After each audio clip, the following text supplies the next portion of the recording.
Është hapur për qarkullim ura e re mbi lumin Ibër, e cila lidh Mitrovicën e Jugut, të banuar kryesisht nga shqiptarët, me Mitrovicën e Veriut me shumicë serbe.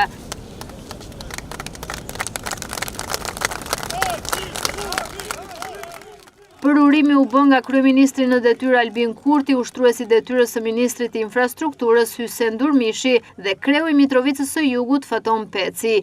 Kurti theksoi se ura nuk ka përkatësi etnike dhe ka për qëllim të bashkojë njerëzit përmes tregtisë, bashkëpunimit ekonomik dhe kulturor.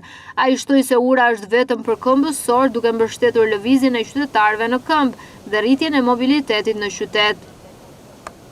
Ne në çdo takim vazhdimisht e përsërisim qëndrimin ton që ura mbi Ibër duhet të jetë për herë e hapur.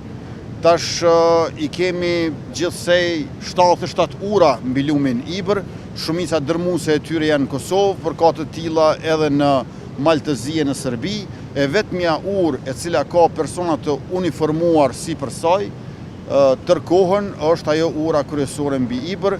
Besoj që nuk ka nevojë që aty t'jenë pjesëtarët e KFOR-it, mirë po ne këtë çështje zgjidhim veç se me bashkëbisedim të hapur, me dialog të sinqert, dhe besoj që do të vijë edhe dita kur edhe ajo urë do të jetë e hapur, po ndërkohë ne e rrisim lëvizshmërinë, qarkullimin sa më të madh në të dy anët, në të dy brigjet e lumit Ibër, sepse dëshirojmë të kemi shkëmbim tregtar më të madh, liri të lëvizjes për qytetarët dhe sa më shumë bashkëpunim ekonomik e kulturor.